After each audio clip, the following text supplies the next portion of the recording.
Okay, so I'd like to introduce our guest quickly here. Raymond Singh is a philosophy student at the California Institute for Integral Studies. Do you say integral or integral? Integral, yeah. Okay, yeah. He is an engineer, a musician, and a friend of mine whom I meet for lunch to discuss everything from breakups to the process philosophy of Alfred North Whitehead. Welcome to the podcast, Raymond. Thank you, Matthew. Glad to be here. Yeah, I'm glad you're here. I'm looking forward to this conversation. Yeah, me too. I feel like all the conversations we've had could have been recorded into podcasts, so it's going to be nice Sure. to actually put one on wax. Yeah. Um, so the way I usually start these conversations is diving back to childhood. Hmm. So, can you say anything about how religious or non-religious your upbringing was? Yeah. It so if I'm just gonna sort of define childhood as like sort of birth to like 13 or Oh, something. perfect. Yeah. Yeah, or birth to 18 or whatever. And so within that time, there's a lot of like transitions from a religious standpoint. I was brought up in sort of a Sikh household. Um, and my I felt like my dad was more sort of approaching it from a cultural standpoint. It wasn't really heavy on like any sort of theology or anything. And my mom was more like the spiritually inclined person. Mhm. Um, and like I remember maybe like my earliest memories weren't really particularly religious, but like I remember around like 6 or 7, we moved to our like first proper house, and we had like a prayer closet with the Adi Granth, like the holy text of Sikhism, sort of in a shrine. You had like pictures of the gurus and various sort of religious symbols in the prayer closet, Hmm. and going in there, and um, that was kind of when I first felt like I was developing something of a personal relationship with God. Hmm. Uh, but in a sort of like almost like sort of in like a Santa Clausy kind of way. Hmm. But like, Mhm. you know, like I would do like the Mool Mantra, which is like the sort of the core mantra or the core prayer of Sikhism. Hmm. Uh, and then would sort of go from that into English of like, dear God, thank you for the day. Thank you for like, please help me with my homework, like that sort of Yeah. thing. It was kind of like transactional, but in an innocent way. Hmm. Uh, but I do remember also like just feel like I was thinking about this last night actually, that having that physical, like that small sort of confined physical space that was sacred, like literally sacred as in like set apart, Hmm. um I think must have lent itself to my experience of the divine somehow, because I always felt that that was a place where it was a sanctuary. It was like it was safe. Hmm. um and I it probably connected something in my head where like this notion of like an omnipotent being that cares, that provided the sense of safety, what have you, like um yeah, I think that all of that kind of like was glommed together from the actual like physical, like the physical ritual and the symbology associated with it, if that makes sense. Hmm. Hmm. um and then this is I feel like it's already getting long-winded, but so at a certain point, um because of just the situation with uh my schooling, we were looking for a school in sort of close by that would allow me to kind of like skip ahead a little bit. And this was um in Arizona, right? yeah, this is in Phoenix. Yep.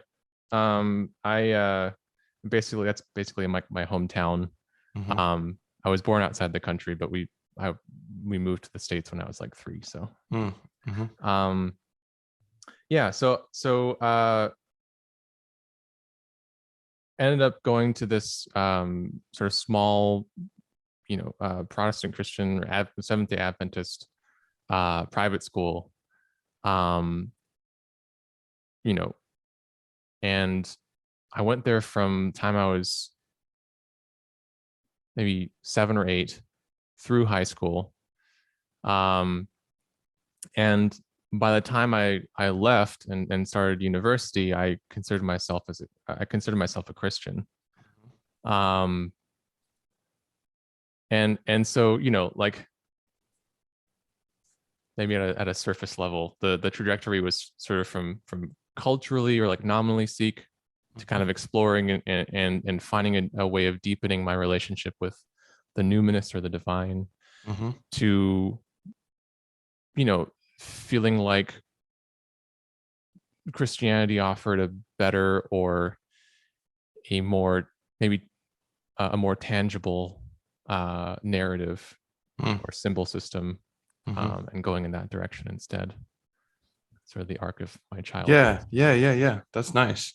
Yeah. Well, I wanted to ask before we move forward from that point in your life. I Mm, just wanted to ask about Sikhism a little bit sure. in terms of, I mean, I know a little bit about it, but can you kind of say what is Sikhism in a nutshell? And do you still carry any of the teachings from it with you these days?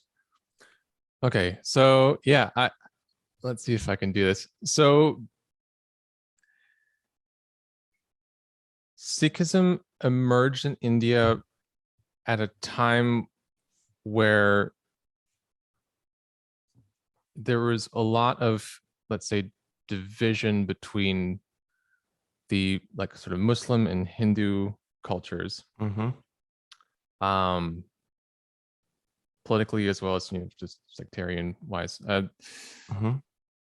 And Nanak was a sadhu, a wise man, and a poet, um, who came out of like Bhakti Hinduism, which is sort of a devotional sect of Hinduism, um, almost sort of like a romantic, like a sort of it's personal connection, like sort of finding the divine in your life, and he was also influenced by like a lot of Sufi poets. So like Kabir is a big one. Rumi's in there somewhere, I think. But Mm-hmm. in any case, so he was kind of like forging an option C, in the sense of like, Right. well, there, in the same way that I think it was Paul that said there is no Jew, there is no Greek. Like one of Nanak's famous sort of sayings was there is no Hindu, there is no Muslim. Right. I thought it was an interesting parallel. And Mm-hmm. so it's kind of syncretic in that way. And so Sikhism, it's monotheistic, so there's Ek Onkar, there's one God. Satnam, his name is truth, and it's basically, I would describe it as panentheist, Mm-hmm. in the sense that there is one God, and it's sort of supreme, but at the same time kind of pervades everything. Mm-hmm. And because of that, there's an emphasis on sort of egalitarianism, that there's no caste, because everyone has equal value, because everyone is divine, Mm-hmm. everything is divine. So there's a sort of an attention uh, to service.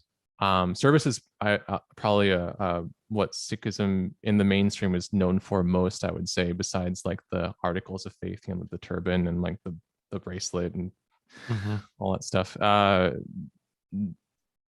they have like free kitchens that anyone can come in. They don't have to believe or sort of take a vow of faith or anything.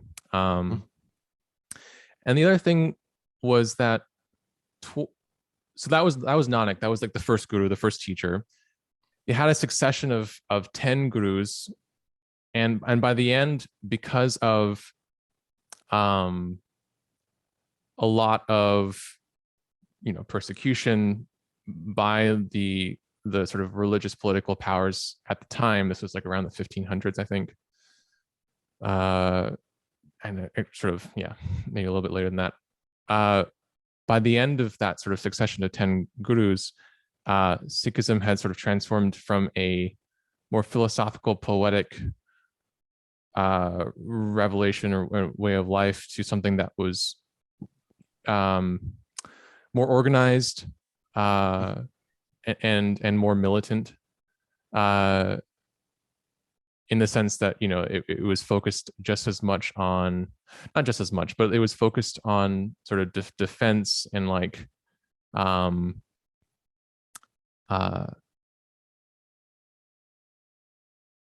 it wasn't as pacifist, let's say. Yeah. Okay, so that's maybe again sort of a broad strokes overview of Sikhism. And in terms of my personal relationship with it, so I just showed you, I still wear the kata, the bracelet. I would say it's been kind of a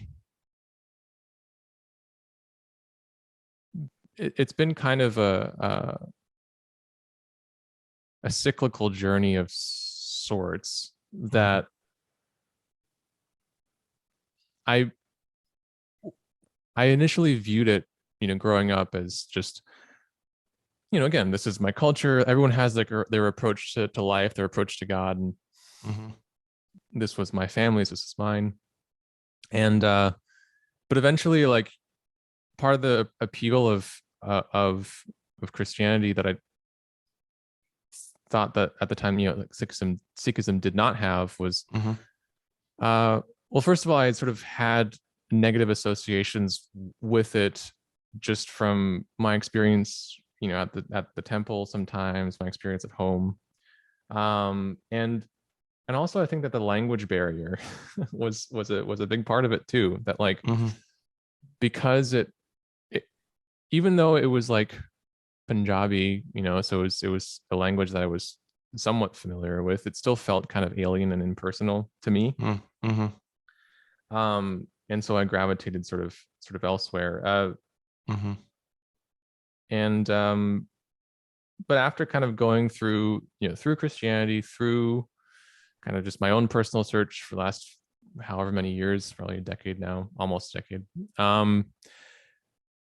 there are plenty of aspects of that tradition that I enjoy and kind of resonate with. It's just that I wouldn't consider myself a Sikh now. I don't really belong to any particular religious tradition. So the emphasis on service, the panentheistic aspects of Sikhism, again, the sort of the egalitarianism. I feel like there's definitely like an ecological kernel in Sikhism as well that could be teased out in an interesting way. And I oh man, I wish I had this on hand, but I try to do like my own translation of the Mool Mantra. It's very short prayer. So and so when I did that, I was like, oh my God, this sounds like shelling or something. Like it was really interesting. So it's one of those things where I kind of had to go through the refining process of separating the tradition itself, or like the teaching itself, the insight, from all of the associations of it sort of being put upon me, or it's sort of growing up with it and attaching it to certain personal experiences that like Right. I could kind of see it clearly. I had to um do the same thing with Christianity. yeah, Yeah. I remember. Yeah, so that's kind of where I'm at, where it's like Cool. there's definitely a lot that I find valuable, but it's not something I hold to as like exclusive. Right, right, right. Thanks for unpacking that. Mhm. Yeah, that's all interesting. Um, Outside of your experience when you were a kid in the prayer closet and how that felt powerful and sacred and kind Yeah. of maybe planted the seed for your relationship with the divine in one way or another. Do you remember any other experiences when you were young or in throughout your whole life that you view as spiritual experiences or mystical experiences? Oh yeah, there's a lot. Nice. I mean, in some sense, I feel like so I was having, as an aside, I will answer your question more directly, but I was having my morning coffee while I was still barely the morning, and I was thinking like, man, I really like need caffeine now. Yeah, me too. And but then I kind of had this train of thought, which is a, I guess perhaps a bit stoned, but that like, yeah, okay, this is sort of a mind altering substance, but my mind is being altered constantly by life. Yeah, Like for life is sure. a psychedelic experience. Mm-hmm. Um, so with that being said, then yeah, like I feel that a lot of there have been a lot of different sort of experiences that I've had that have tied me to the sense of the the numinous or transcendent or divine, where you want to call it, God. Mm-hmm. Um, I I can point to two specific Cool. ones. Yeah, yeah. Um, One was just um, I can't remember. Maybe this was like 9 or 10. It was after I'd started going to, yeah, it was when I was going to the Christian private school I mentioned. Um, Mhm. and it was I was like sitting with my sister, I think, and apparently like I just sort of like stopped talking and kind of zoned out for a little while, Mhm. and I had this sort of vivid dream, um where it was sort of my unconscious version of heaven or something, where um like I was older, my my parents were younger, like everyone was sort of like around like the same age. It was like everyone Hmm. was sort of like 30 for some reason. Okay. And then like everyone from you know uh like Jesus to Gandhi was there, but also Pontius Pilate was there, which Hmm. I thought was interesting in retrospect. And and, and it just sort of like was just this dream that I had. But apparently when I came out of it, my sister was like, where'd you go? Like, Hmm. um, and so that was something that like I remember my mom was very sort of intrigued by that. And um, Was so it was the what was the atmosphere like there? Was it all positive or was there anything negative about it? about the dream, Yeah. no, there was nothing negative about it actually. And I think that was, I'm not going to say that was some sort of like vision sort of handed down to me at all. I think what it was um really sort of a sort of holistic picture that came out from like the unconscious. So Yeah. it was divine or infinite, but sort of from the opposite way. Mm-hmm. Mm-hmm. Um, as as a sort of like, oh wait, wouldn't this be beautiful? Like, isn't this the picture of uh, Yeah. of of what we all are kind of going for, what we want. And Mm, um so it's sort of like experience of like the divine is like all inclusive, or sort of like oriented towards some sort of harmony, some sort of yeah. purification. Yeah. um so that was one. And then well, I guess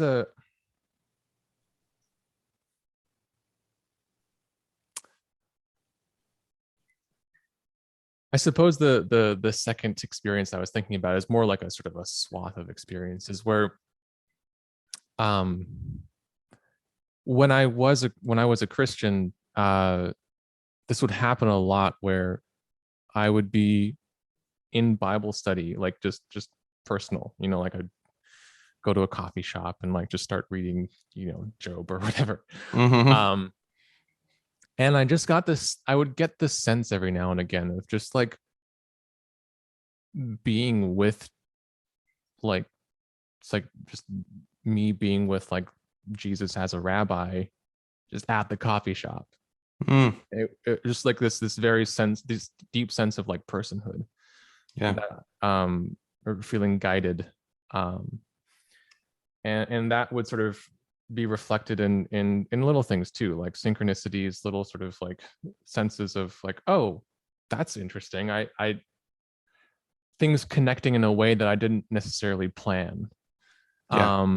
And seeing or feeling a sense of like sort of, a hand leading me in a particular Mm, direction or another. yeah. um so yeah, it's just sort of it I think in both of those cases, it's the sense of like, you know connecting to divinity, and even going back to the prayer closet, connecting to divinity through like personal, like one-on-one intuitive study, or like Hmm. that was always the way that I kind of felt, um that relationship developing, if that makes sense. Yeah. Personal intuitive study. God, yeah, I feel like that's my life right there. Um, but yeah, the whole guide thing, or feeling Yeah. like there's a presence that is accompanying you or guiding you. Um, that's interesting that you bring that up, because when I was in college in my Christian days, Yeah. I have just visions. I have memories of like walking around campus, and I think there was a long period of time where if I was by myself, the majority of time when I was by myself, I was like praying in my Mm. head, like even walking around campus, like everywhere I went, I was kind of praying the whole time. And What do you mean by prayer though? Is it?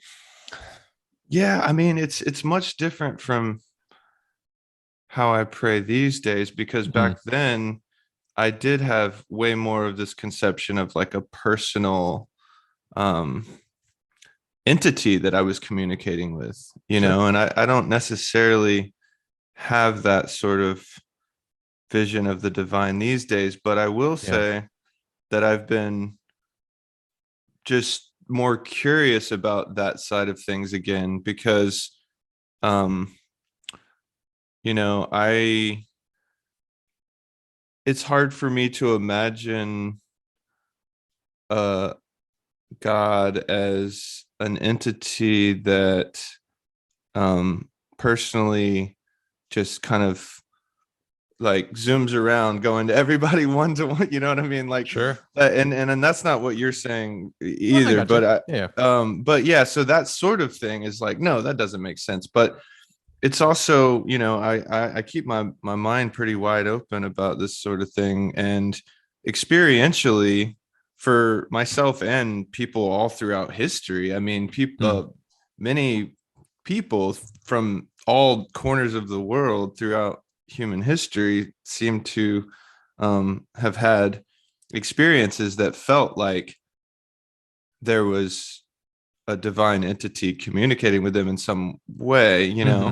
Sure. um, and so I guess I don't know that there's a lot there, but it's been on my mind recently because I guess I do feel like there's some kind of cosmically wise intelligence Hmm. that um that does seem to, for lack of a better word, like give me downloads or something, Right. right? And Yeah. so and and so to the point where I think I probably mentioned to you, I mean, there've been like three main experiences in my life where I've genuinely felt like there was a voice talking to Mm. me. Yeah.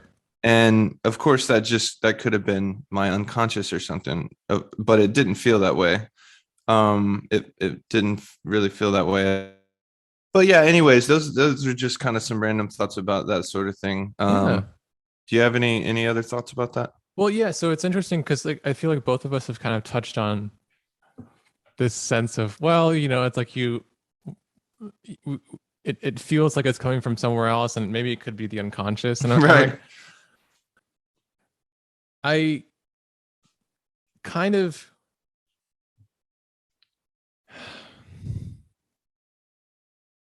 like I think that divinity and the unconscious can be married in this conception of the transcendent. Mm-hmm. Um that like, it's almost like what we call like the individual self or like conscious experience, waking life, what have you, is Mm-hmm. like the like the like the tip of an iceberg where the iceberg is kind of endless. And so Yes. maybe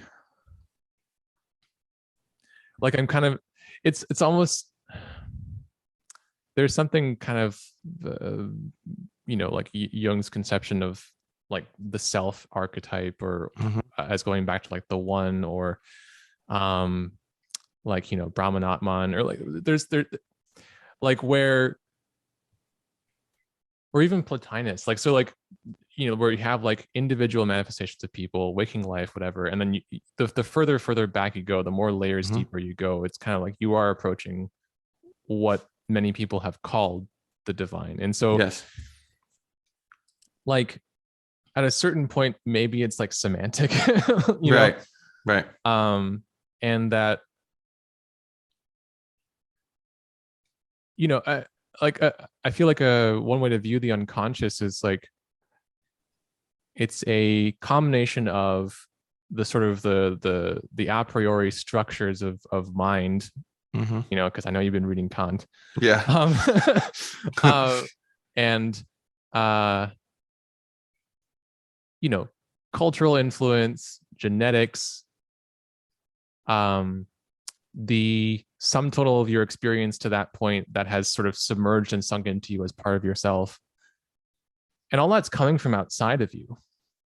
All that is sort of universal in some way, in the sense that it's coming from the universe, it's coming from Mm-hmm. beyond you and through you. And at what point do we kind of sort of bump up against similar terms to describe divinity? Right. You know what I mean? Yeah.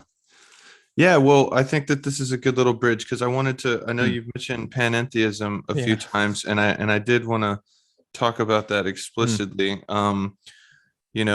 For me, I'm super drawn to both pantheism and panentheism, Yeah. and both of them, I guess, aren't too complicated to define, but I just want to say my kind of what I've come to as a concise way to approach each of them, and then I would love to hear your understanding of panentheism and why that kind of resonates with you as the type of theism that maybe makes the most sense. Hmm. Um, but I think of pantheism as reality itself is God, and I think of panentheism as reality is in God. Hmm. Um, so both of those speak to me in different ways, and I feel Yeah. like I made a video about it once, but like, yeah, the the flavor of pantheism that makes the most sense is exactly what I said, that reality itself is God in Sure. all of its totality. Hmm. And the flavor of panentheism, I guess the way that, because I guess another detail here is that, in pantheism, as you know, I'm not saying this as if you don't know this, No, but no, you're good. um in pantheism, God is completely imminent, and then Right. in panentheism, God is both transcendent and imminent. And so that transcendent aspect of panentheism is what makes me drawn to it, but Yeah. also makes it hard for me to completely make sense of, Mm. because I do think that the divine is entirely imminent, but I also understand that for me, for one, no single thing is like, God is beyond one single thing. And since it's the totality, so therefore God is transcendent in that way, because it Mm. transcends each single thing. Right. It transcends each single thing because it's the totality.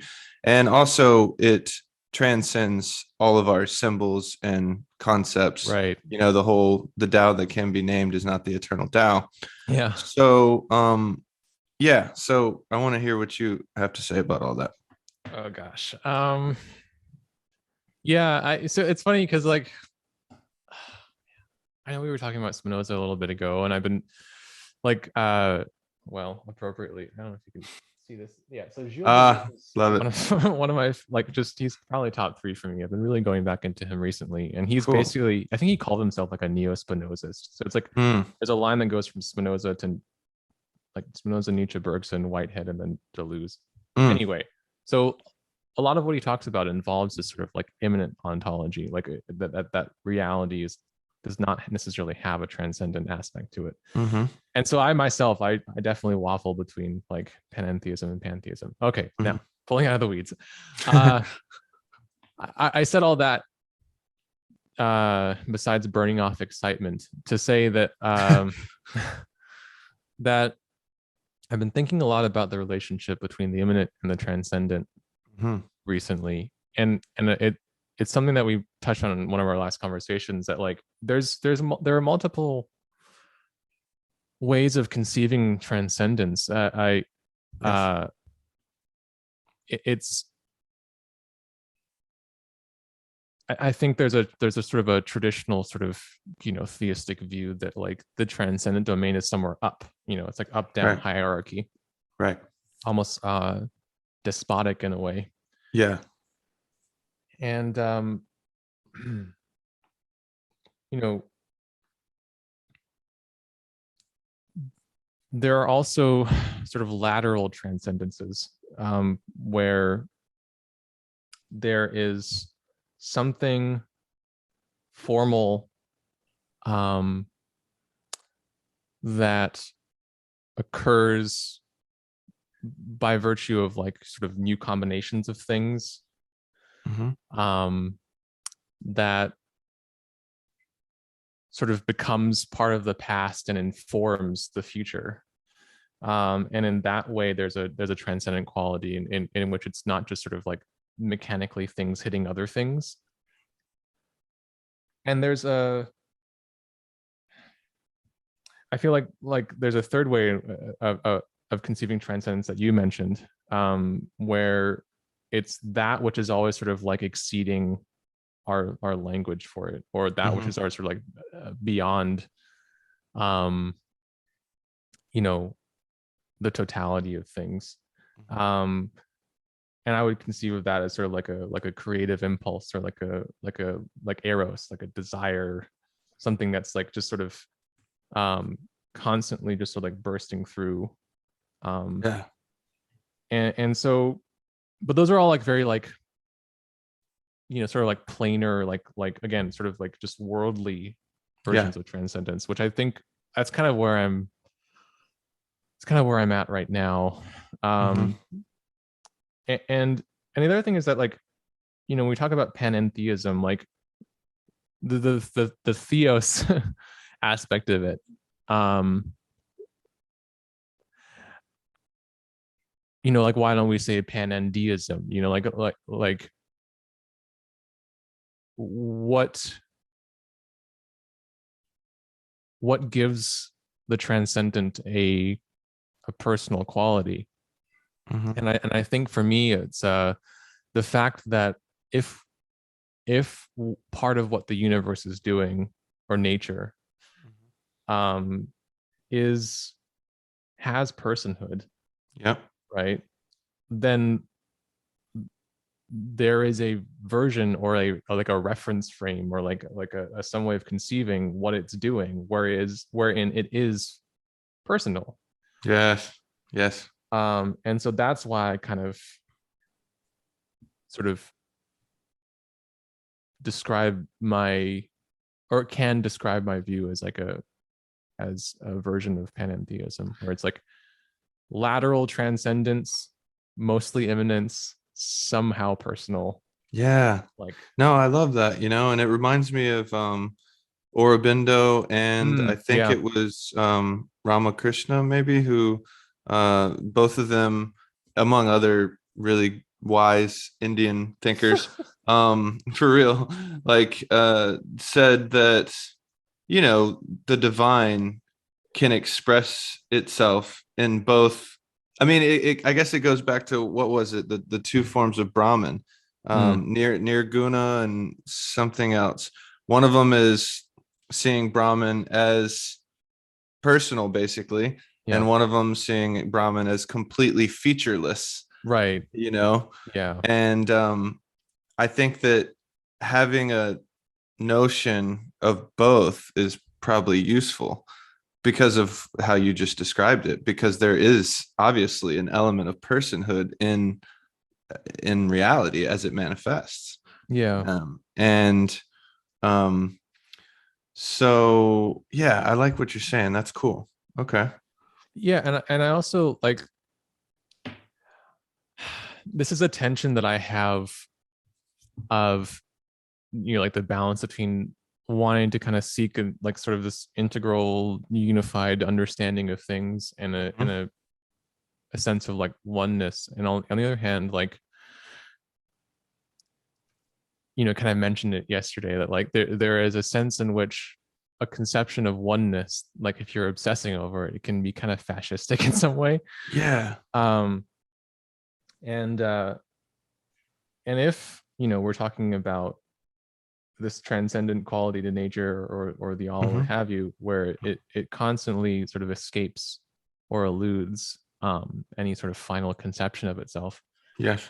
then there is a lot of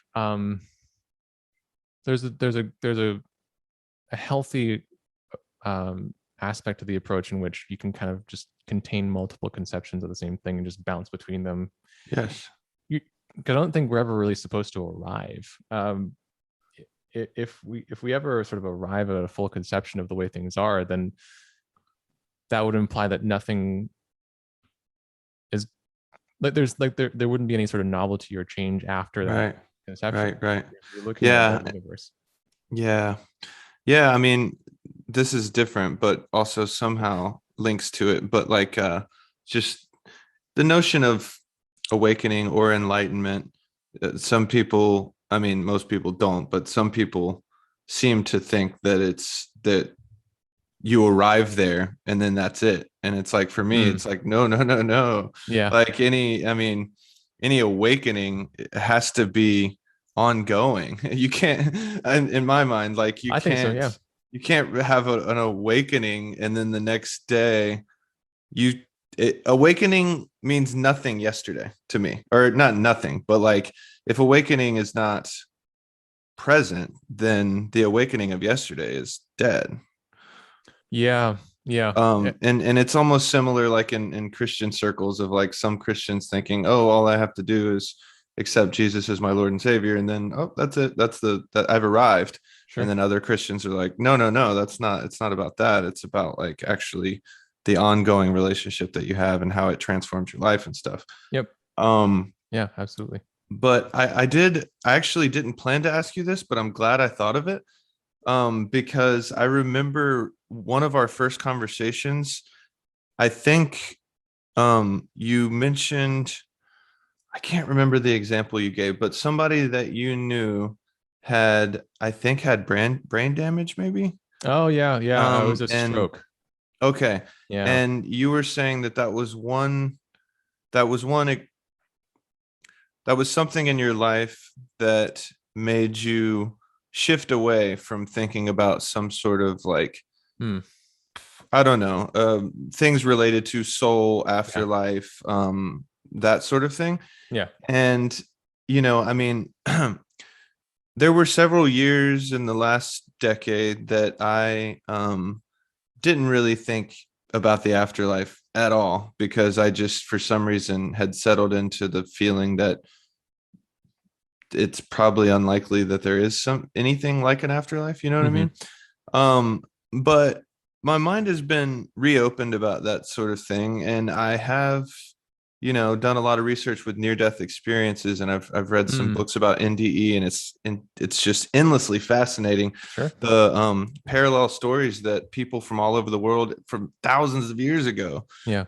have similar narratives about what happens in this weird realm of light that they seem to go to Hmm. during that experience. And of course, all the story, including beings of light, telepathic communication, the life review that they get there, Yeah. where their whole life flashes in time and space is kind of not even like most of them come back saying, there was no time and space the way that we ordinarily think of it. But in order Right. for me to even tell this story, I got to kind of like make that concession or whatever. Yeah. And so all of that now, of course, all the narratives that we get from people that have a near death experience, they came back. So it makes me wonder, well, I mean, what happens if they don't come back, Right. come Yeah. back You here? you don't hear anyone with a post-death experience story. Right, right. So, I have a bunch of playful theories about what might be going on there, but Yeah. I'm interested in your take on that. Well, the the exposure that I've had to sort of near death experience stories, I remember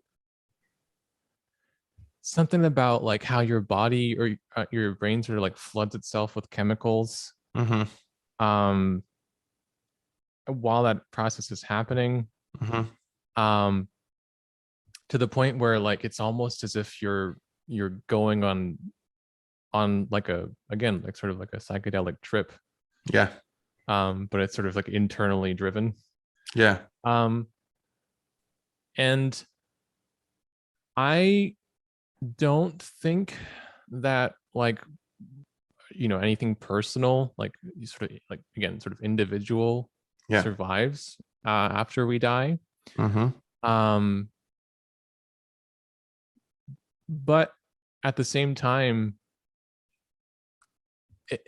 if anything, I think what near death experiences do reveal um is how vastly different like constructed waking life is from the the dreaminess of what um and like the flux and like the overwhelming just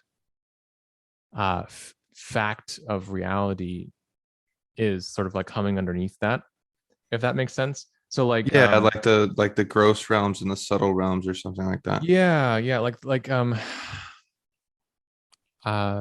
there's like, again, kind of we were saying about the conscious and the unconscious, like there's this sort of like the crust, like the humus of the earth, and that's like sort of one layer, but there's this entire like, that's an abstraction, like Hmm.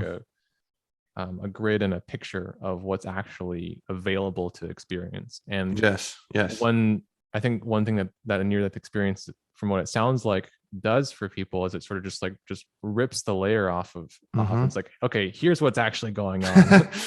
Right. uh and that's a revelation in and of itself. But again, I think for me it's like it goes back to that idea of like finding transcendence laterally as opposed to like up and down, that you're not necessarily Right. going to heaven and coming back or Right. anything. Right. But Right. it's like, oh, right, there's this like, like just burning, like just energetic, like fission activity right now, right here inside Yep. you, Yep. everywhere around you. Yep. um yeah, and I think maybe that's what's going on. I think the other thing is that, like, um what was it that, well, there's something about the idea that, you know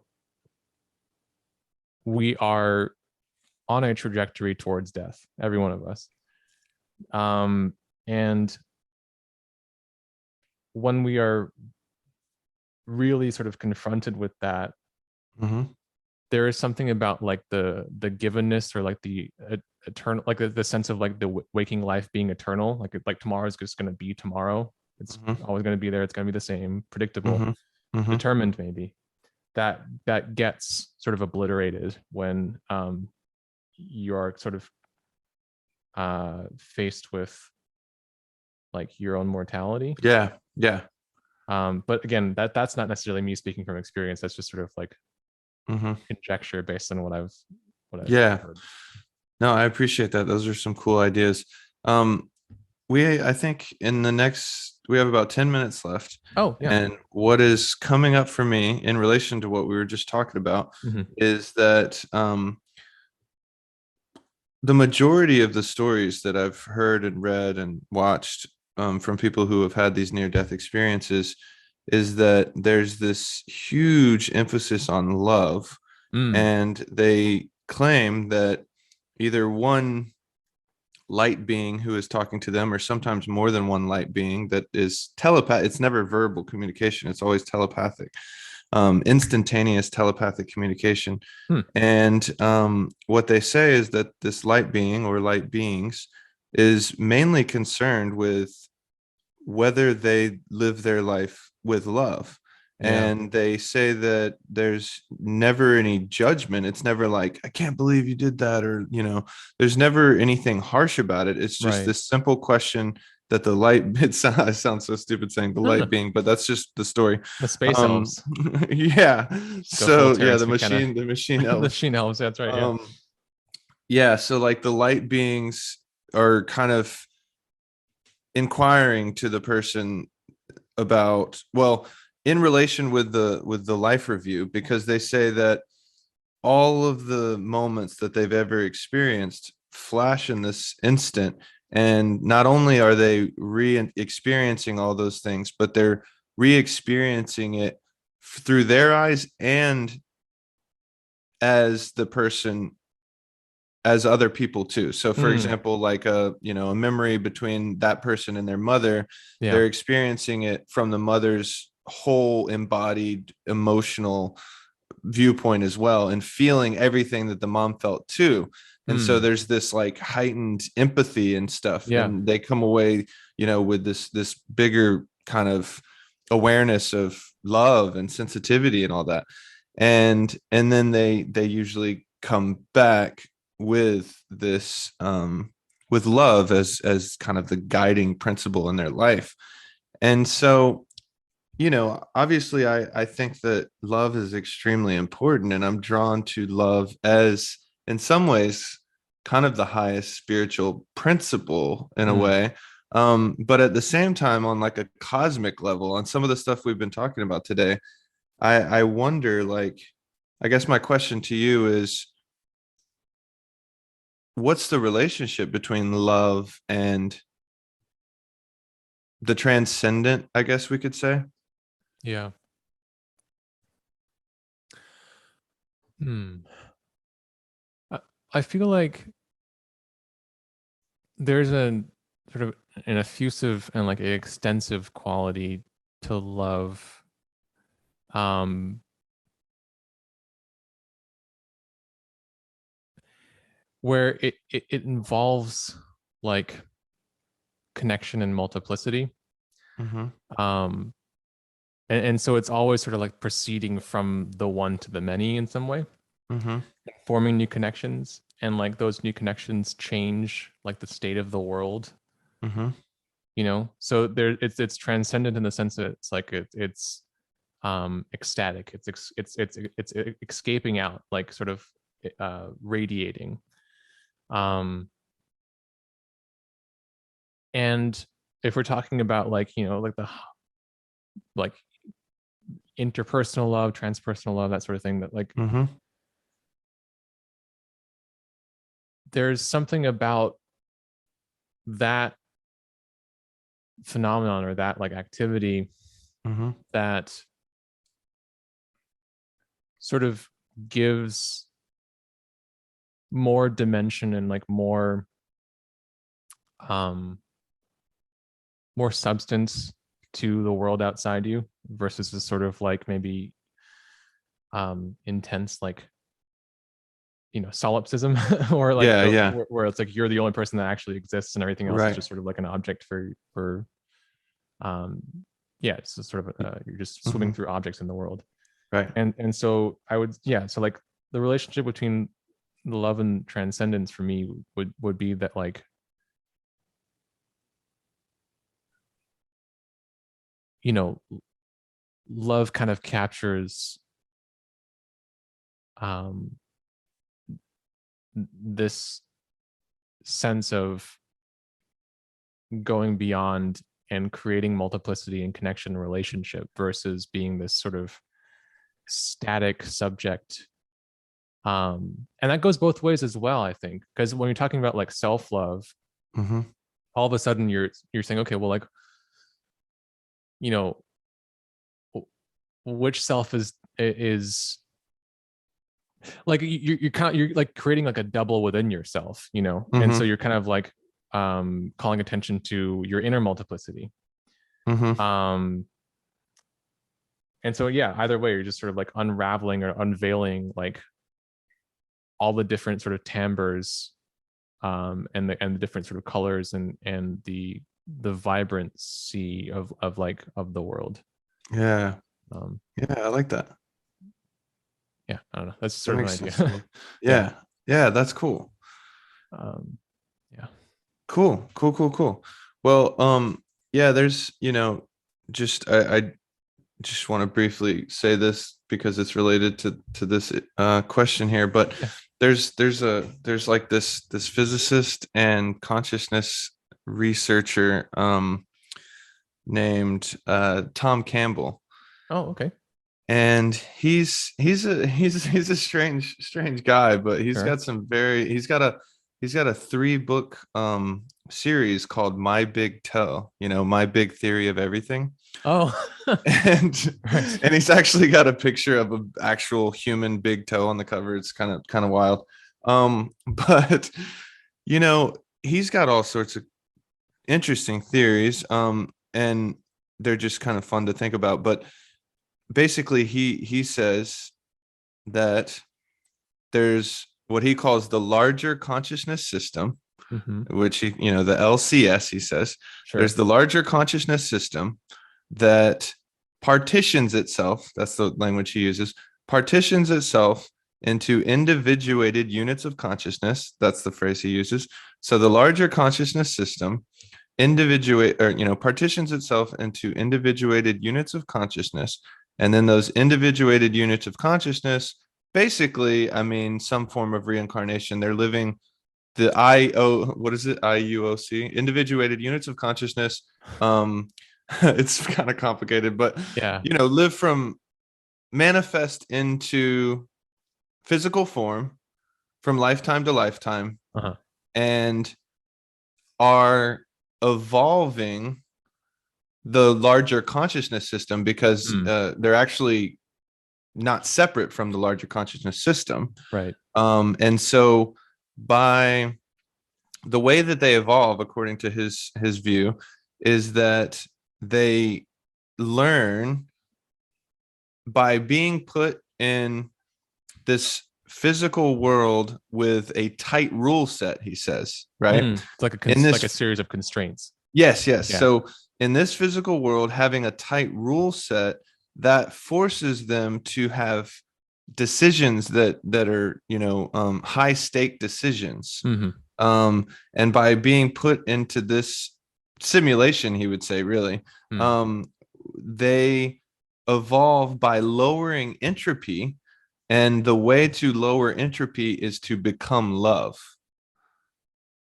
And so basically his idea is that the larger consciousness system is creating all these individuated units of consciousness so that being they're confronting Hmm. constraints that lead them to realize that the way to evolve and Right. high, what's the word he uses, basically improve the quality of consciousness, the whole system, Hmm. is by becoming love. So I just think it's a kind of a cool vision.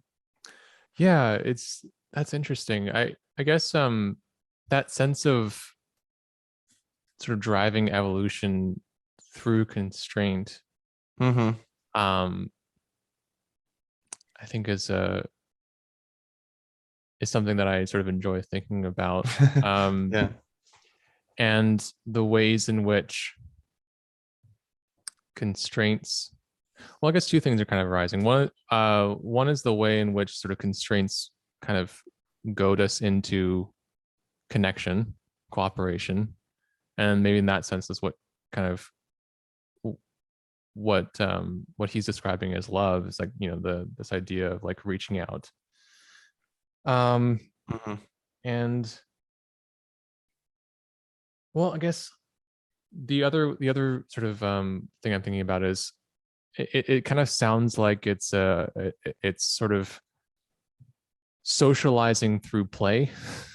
Yeah. It's like this sort of universal um set of games essentially that, like, Mm-hmm. oh, let's, kind of like teaching each other how to get along, like, Yeah. Right. uh so you kind of like have some rules, and you're like, okay, well, let's try to accomplish this thing, and so you Yeah. accomplish this thing by kind of figuring out ways of cooperation. Because I also kind of wonder now, just uh where I do think that there is a that sort of healthy difference and healthy sort of like mutual abrading is also a way of um development. And so I kind of wonder Yeah. the degree to which um like cooperational forces, or like sort of like connecting forces, Mm-hmm. like where do you kind of have room to counterbalance that with like expressive or like divergent forces, Mm-hmm. Mm-hmm. yeah, because I Yeah. feel like Yeah. like eventually you're just gonna kind of, if everything is kind of uh becomes so connected that you just have like this rigid network, and Right. and nothing is really kind of moving or escaping, or doing that work of like almost like uh renegade transcendence, then um yeah, I guess, where, like, is there sort of a deadening quality to that? Yeah, totally. I know exactly what you mean. It's almost like his view is that the reason it started partitioning itself was because if it remains formless, then nothing really happens, Mm, And yeah. then what you're saying is that, well, does it make sense that it would be moving toward that again? Because that doesn't really make sense. If it's moving toward complete unity or something, then Mm. that would maybe mean that it's moving toward that kind of non almost dead. uh It's just like pure stasis. yeah, exactly. Yeah. Exactly, which doesn't Yeah. make a whole lot of sense. So yeah, I mean, it's a lot to think about, but because I often think that there kind of wouldn't be love as we know it without multiplicity and Yep. difference and all that stuff. So I um I honor both, and that's why I'm drawn to the whole Shiva Shakti model, because Mm. Shakti really honors multiplicity, and in my Yeah. view, in manifestation and energy and dynamic, Energy. Yeah. yeah. Yeah, So like Martin Buber kind of has that same point in I Am Thou, where he's like, like mystic sublimation is great, but like uh that's not where you or rather I think what he was kind of getting at was that like there's a way of conceiving that where you kind of are sort of destroying the I thou relationship because yeah, it's like one is just you just have like just pure oneness. There's no relationality there. And right, um he was like saying that like the quality of mysticism is not like you have completely just sort of disintegrated into the great I or right, whatever, but that right. um the quality of the connection is so strong that you feel as if you're humming together as one thing, which is Yes, resonance. yes, That's not like becoming one fundamental wave. That's just like yes. there's There's a still mute. the I and the thou, Yeah, it's like but there's resonance between them. when you hear when you play a note and someone sort of sings a note that's like an octave above that, we conceive of it just sort of structurally or like in our framework as one note, but Right, they're not. They're just like they're right. just so close as if they were one note, what intensifies the quality of both together. And I feel like that's Yes, maybe a better way of um they're like I like that version where there's still me room too. for relationship and dynamics and becoming an energy and exchange. That seems to be Yes, more fundamental than just just pure identity. yes, yes. Oh man, this was so fun, Raymond. Yeah, We I'm got to glad we some got to do great this stuff, finally. and I'm glad this last chunk here actually was something that I didn't plan, but it was one of the most interesting parts of the conversation. Yeah, absolutely. Um, so thank you so much, and I would love to do this again. We could do part two, part three down the line, Yeah, whenever the absolutely. time is right. So thanks, man. Yeah, thanks, I Matthew. will I talk to you soon. yeah, I appreciate you having me on. Absolutely. Peace.